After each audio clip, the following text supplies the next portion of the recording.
Batman is dead. Like, really dead. Jim Gordon too. Gotham's criminals have begun to take over in the aftermath. Now the remaining Bat-Family of Nightwing, Batgirl, Robin and Red Hood must come together to solve Bruce's last case, find out how it all connects to the Court of Owls, and restore justice to the city.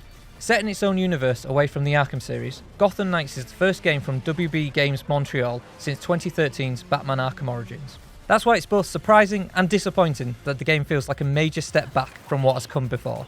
If it's not the lackluster combat that takes longer than it has any right to defeat the most low level of enemies, it's the pedestrian speed at which it takes to get anywhere, whether you're using the Batcycle or taking to the skies via a comically long grapple hook. On top of this, Gotham is lifeless, with a lack of co-op incentives that put a strain on the single player experience. I've not even mentioned the fact that on PlayStation 5 and Xbox Series X, the game can only run at a subpar 30 frames per second. While its story might offer the occasional glimpse of something that could have been, it gives me no great pleasure in saying that Gotham Knights is my biggest disappointment of the year.